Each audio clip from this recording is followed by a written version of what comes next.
같이 나눌 말씀 먼저 함께 나누시겠는데요. 신약성경 히브리서 11장 8절로 10절의 말씀을 여러분 함께 같이 나누시겠습니다. 여러분 가지고 계시는 성경책 신약성경 히브리서 11장 8절로 10절의 말씀, 우리 먼저 함께 준비된 화면을 통해서도 여러분 함께 같이 나누시겠는데, 히브리서 11장 8절로 10절 말씀 같이 봉독합니다. 시작.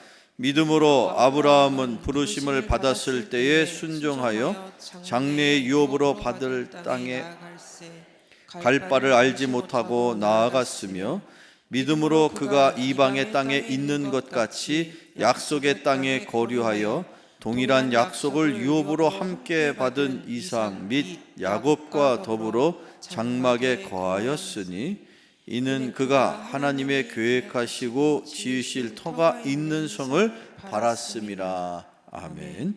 잠시 기도하겠습니다. 사랑의 아버지 하나님, 감사합니다. 오늘도 거룩하고 복된 날, 주님이 전에 나올 수 있도록 저희들의 발걸음을 친히 이끌어 주신 줄을 믿고 감사를 드립니다.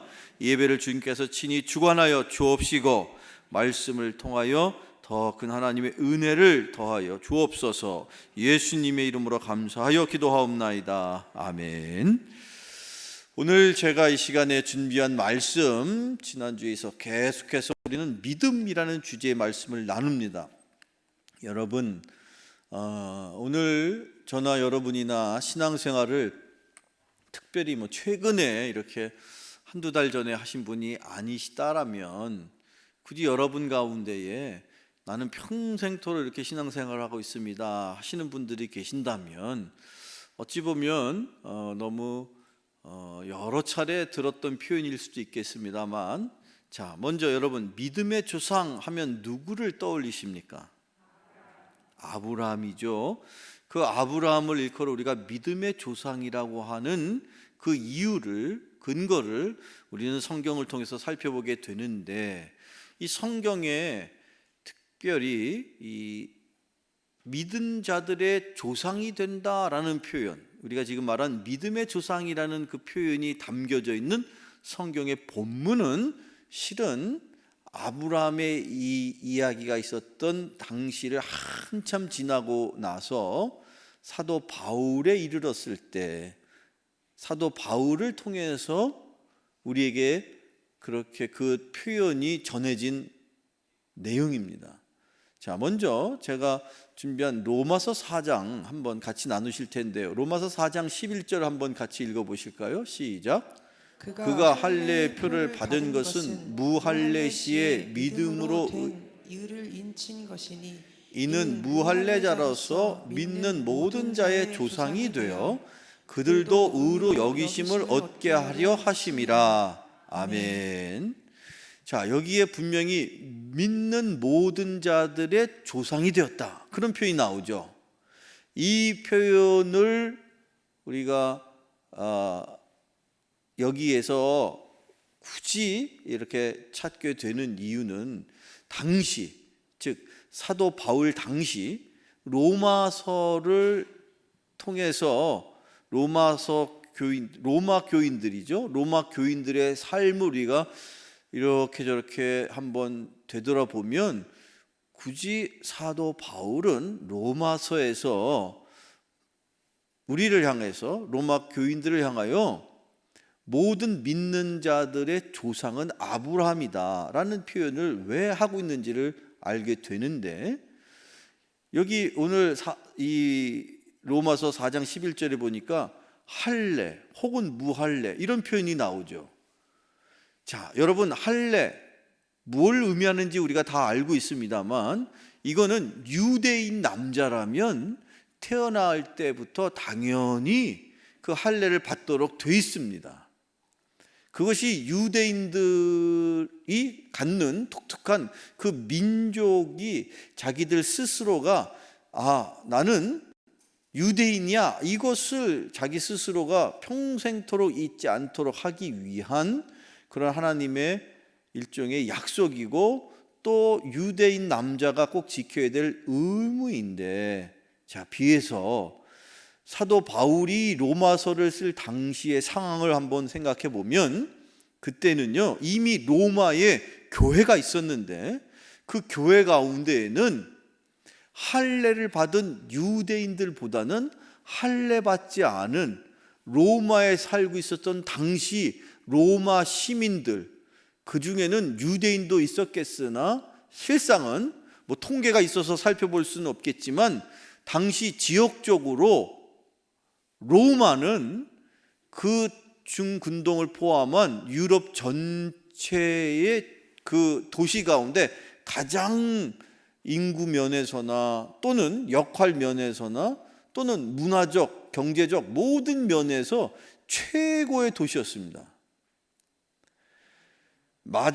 아마 지금으로 치자면 저 미국의 큰 도시가 있죠. 뭡니까? 워싱턴? 네, 수도는 워싱턴인데 그 워싱턴보다 더 큰 여러분 쌍둥이 빌딩이 있었던 도시가 어디입니까? 뉴욕이죠, 뉴욕. 지금 전 세계의 경제, 문화, 모든 정치, 모든 심지어 다양한 여러 이 문명의 한 중심지라고 할 수 있는 도시를 뉴욕이라고 흔히 우리가 가정하자고 칠 때에 로마는 자타가 공인하는 명실상부한 당시 전 세계의 중심이라고 해도 하나도 누가 뭐라고 시비할 수 없을 만큼 어마어마한 큰 거대 도시입니다. 자, 그런데 그 거대 도시인 로마 그 어디쯤엔가 몇몇 무리들이 모여서 예수님을 섬기고 신앙생활을 하고 있는 중에 그들의 소식을 들은 사도 바울이 편지를 쓴 거예요. 그게 바로 로마서입니다. 그리고 그 로마 교인들의 삶의 여러 가지 애로사항 중에는 이런저런 여러 가지 힘들고 어려운 일 중에는 지금 이 로마서 4장 11절에 되어 있는 표현처럼 할례를 받은 사람도 있지만 대부분의 사람이 할례 받지 않은 이방인 출신으로 신앙생활을 하고 있는 사람들이 있더라는 거예요. 그런데 문제는 교회 안에 할례 받은 사람과 할례 받지 않은 사람들이 섞여 있으니까 아예 할례 받지 않은 사람들만 있든지 반대로 할례 받은 사람들만 있든지 그런 문제가 되지 않을 텐데 할례 받은 사람 여기 조금 또 할례 받지 않은 사람 여기 조금 이렇게 저렇게 섞여 있는 거예요. 그러다 보니까 이게 때때로 신앙생활 하는데 무언가 꺼리끼는 나 할례를 받아야 되나 말아야 되나. 우리 말씀을 전해주고 있는 저 사도는 지금 얼마 전에 이스라엘에서 이렇게 배를 타고 건너서 멀리 와서 우리에게 복음을 전해주고 있는 저 사도는 내가 알아본 바로는 할례를 받았던데 그럼 나도 할례를 받아야 되나? 이런 생각들을 했을 거란 말이죠.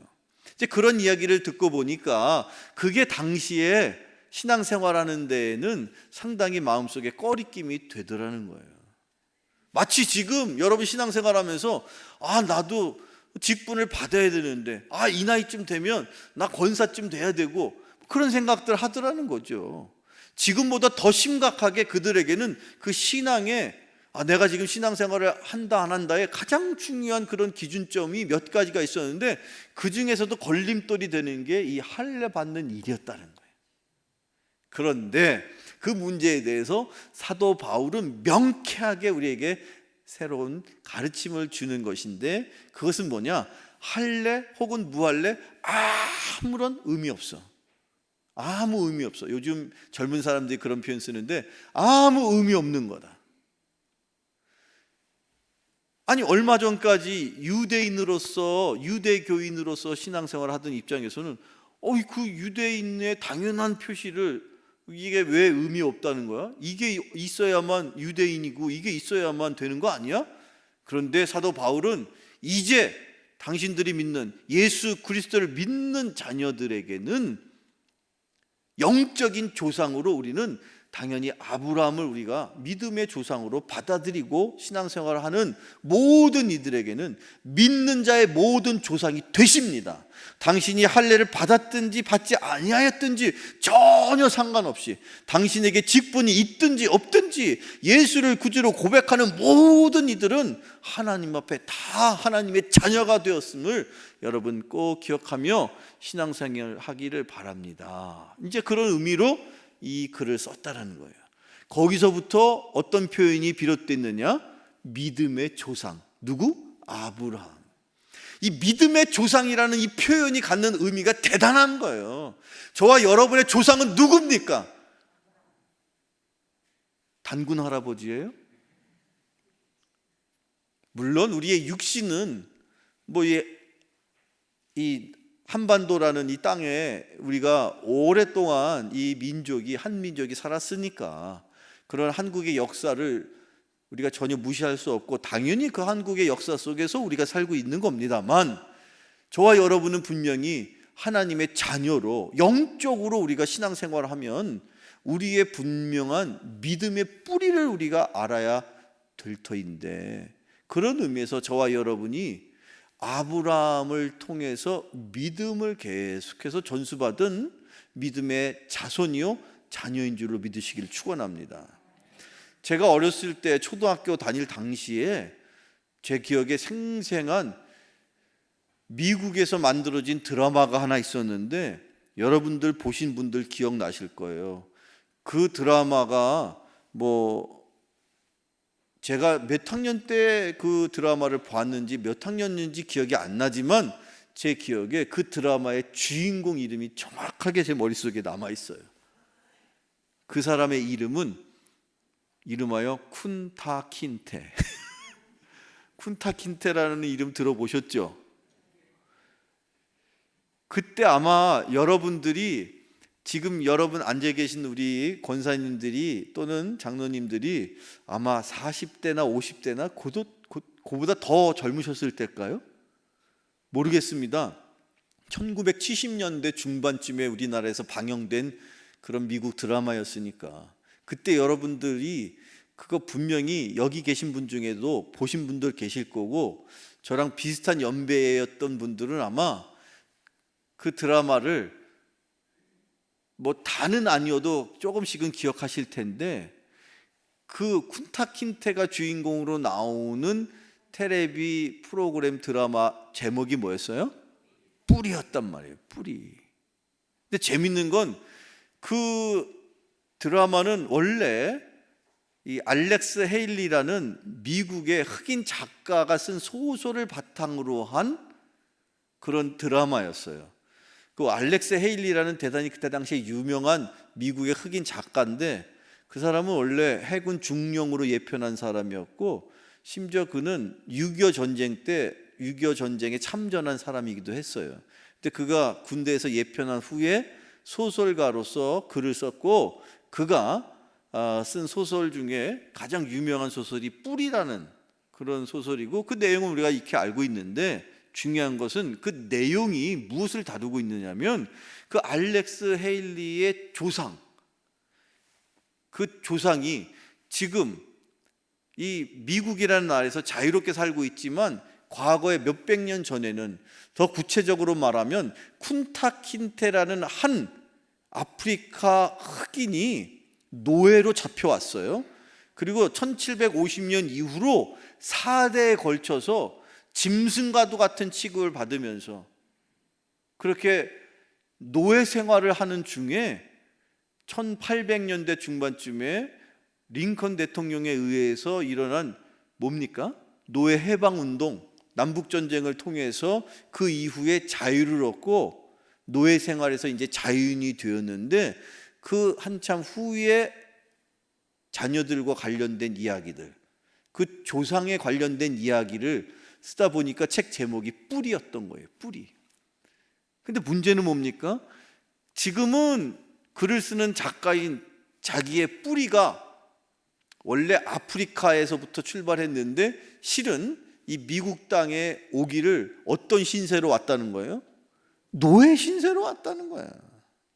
그런데도 불구하고 그는 자기의 뿌리가 궁금하고 자기의 뿌리가 자기의 삶에 어떤 식으로든지 중요한 의미가 있었길래 그 뿌리를 근원으로 찾아내면서 그 책의 내용이 기록되어요. 그리고 마지막에 노예가 해방되는 것으로 그 책이 정리가 됩니다. 끝이 됩니다. 이렇게 인간에게 있어서 그 육신의 삶에 있어서도 그 근간이 어떤 것이고 뿌리가 어떤 것이고 근본이 어떤 것이고 심지어 우리나라 사람들에게도 여러분 집안이 어떻게 되느냐, 시집 장가 가다 보면 부모님들이 그런 거 물어보잖아요. 부모님은 뭐 하신대? 근본이 어떤 건지 궁금하니까. 왜냐하면 그 뿌리에서부터 결국에는 그 자녀가 이 땅에 살고 있으니 그 근본 뿌리가 어떤지가 그 자녀에게 결정적인 영향을 주고받으니까 관심을 갖고 심지어 그것을 낱낱이 기록으로 남기는 책을 우리가 대단히 중요하다고 생각하는데 이름하여 뭡니까 그게? 족보라는 거예요, 족보.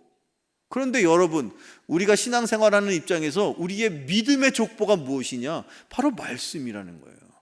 그런데 이 놀랍게도 여기 우리가 찾아보게 되는 그 믿음의 조상이 누구라고요? 아브라함인데 그 아브라함이 어떻게 신앙생활을 했는지 그걸 우리가 관심을 가져야 되고 알아야 된다는 거예요. 왜냐? 저나 여러분이 누구의 자손이라고요? 믿음으로 치면, 영적으로 치면 누구의 자손이라고요?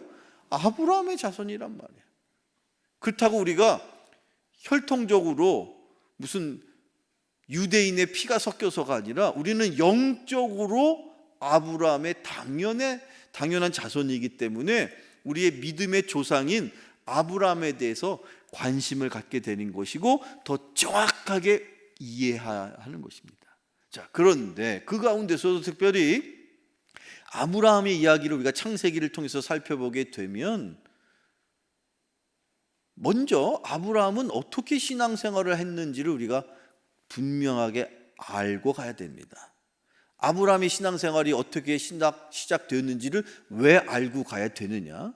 우선은 아브라함의 영적인 자손인 저와 여러분도 아브라함처럼 우리의 믿음의 선배인, 믿음의 할아버지인 아브라함처럼 우리도 동일하게 신앙생활을 했기 때문입니다.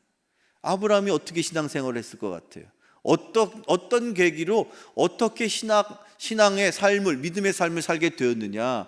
그것을 지금 조금 전에 우리가 오늘의 본문 히브리서 11장 8절에 뭐라고 말하고 있느냐? 우리가 읽었던 말씀이지만 다시 한번 읽어보죠. 같이 읽어보시죠. 시작.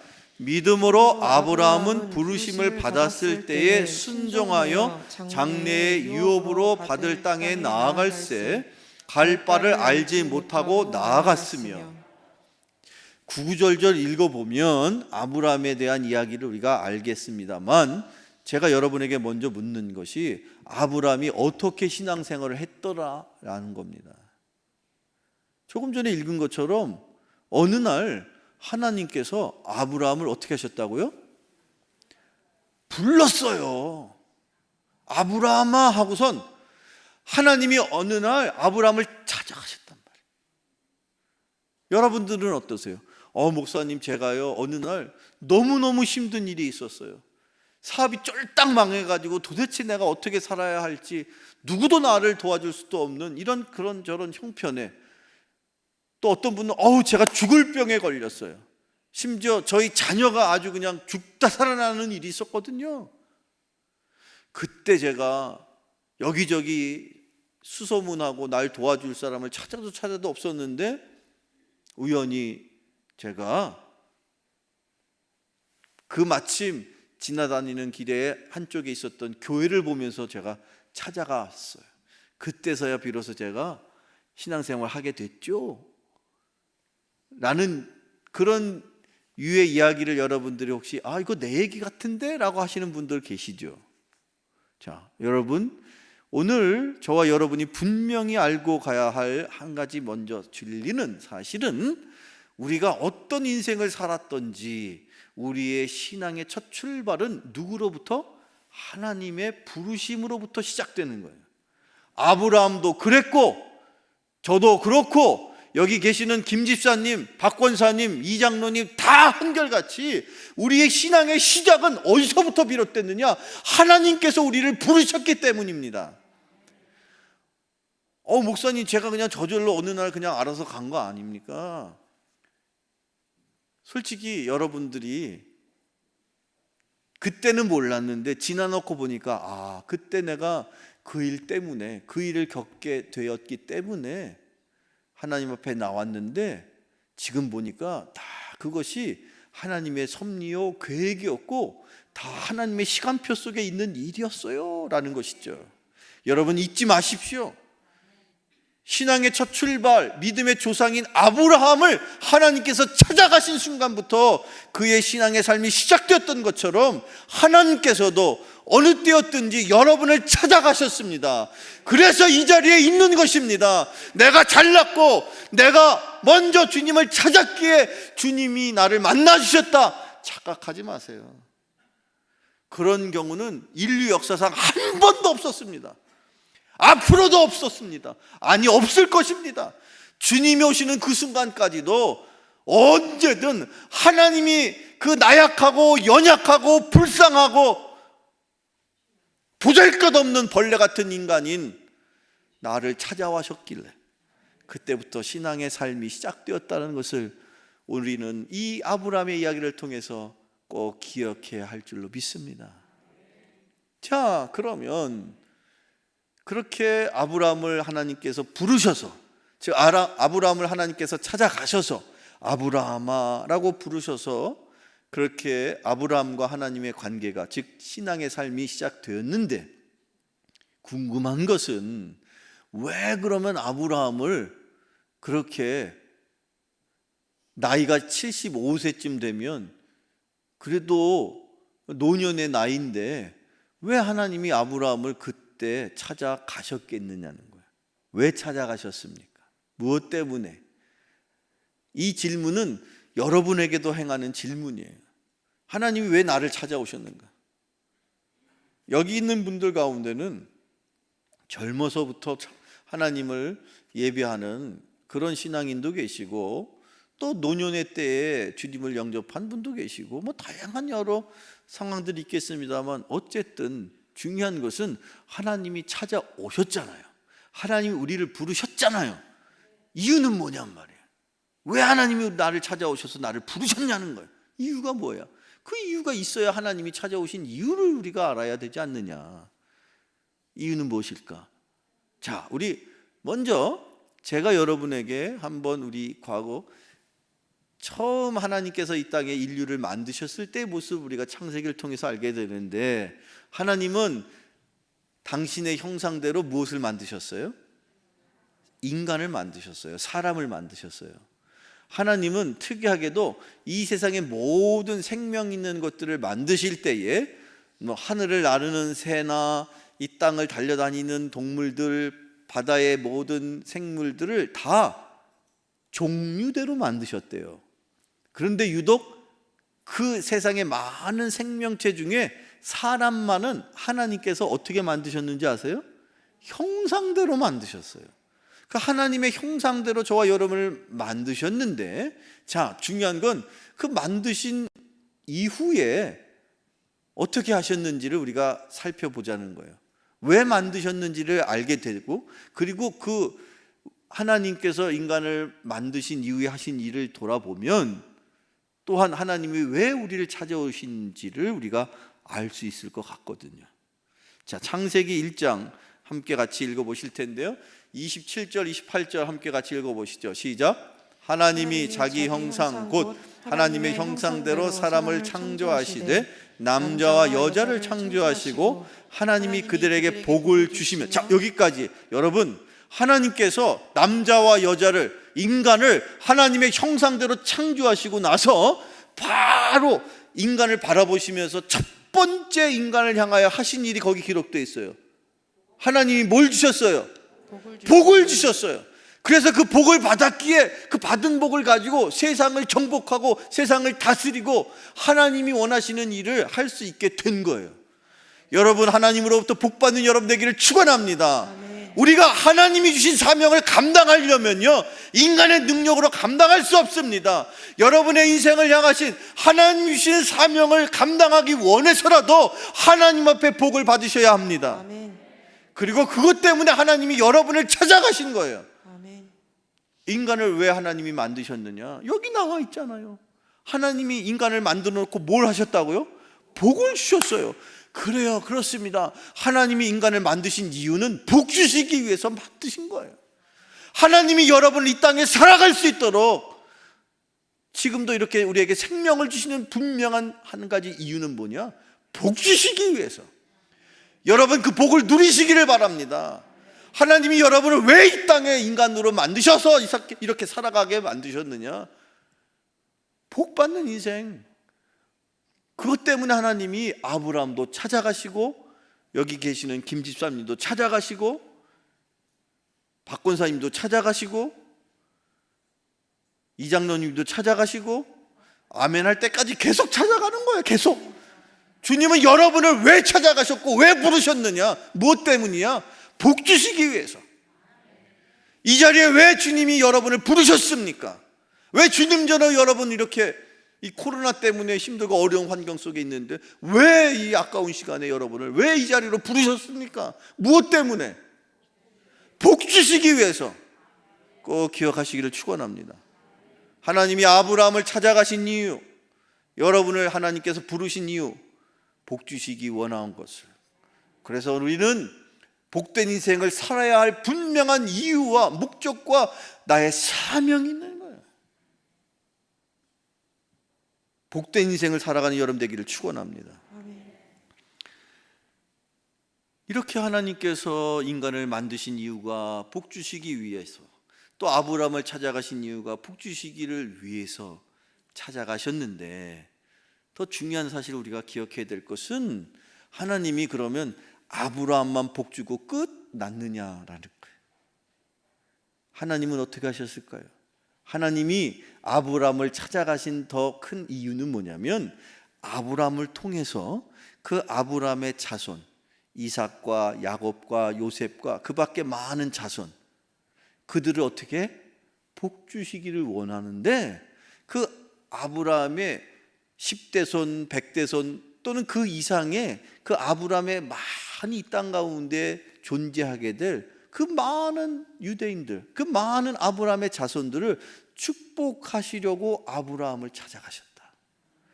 하나님이요, 아브라함을 찾아가셔서 아브라함에게 복을 주신 덕분으로 지금도 여전히 아브라함의 자손들이 이 세상을 떵떵거리며, 여러분 아시잖아요.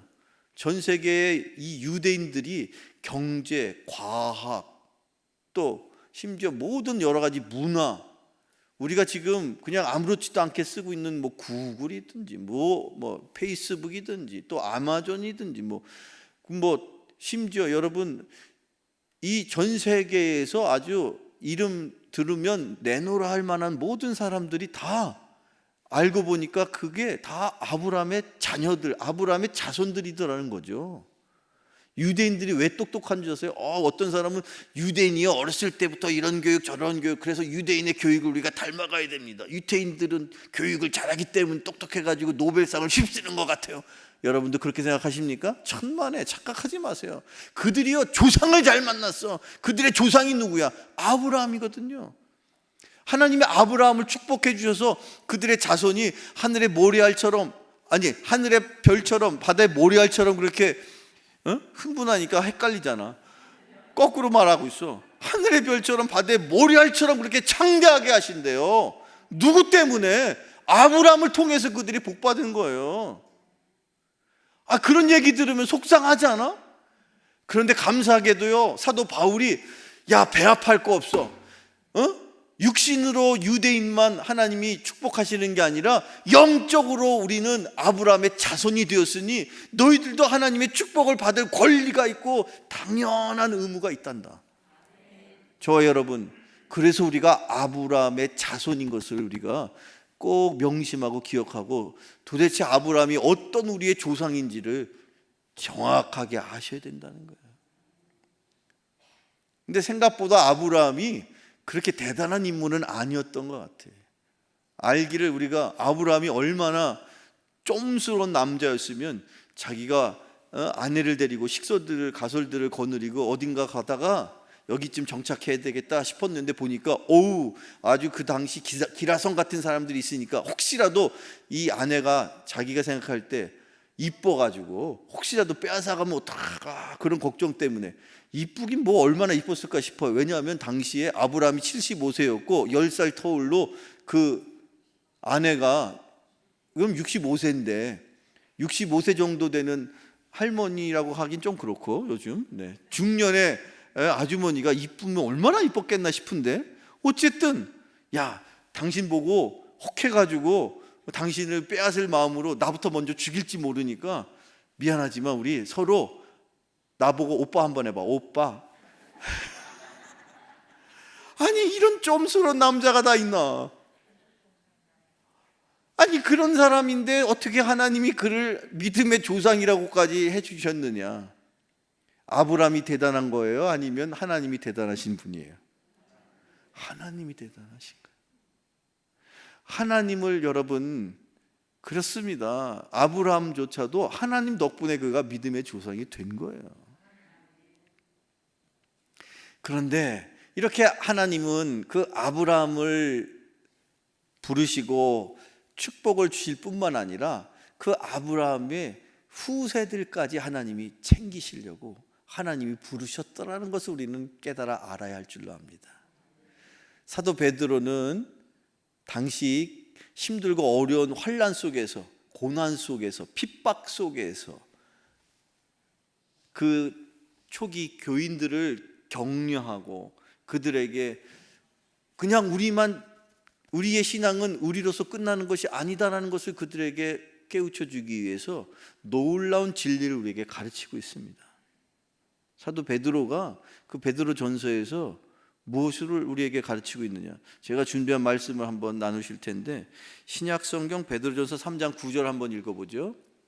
베드로전서 3장 9절입니다. 시작. 악을 악으로 욕을 욕으로 갚지 말고 도리어 복을 빌라. 이를 위하여 너희가 부르심을 받았으니 이는 복을 이어받게 하려 하십니다. 복을 이어받게 한대요. 하나님이 주시는 복은요 이어가게 돼 있어요. 하나님이 여러분의 자녀를 축복하려면 절대로 여러분을 통해서 여러분 자녀에게 축복이 갈 것입니다. 그러니까 여러분들 정신 차리셔야 돼요.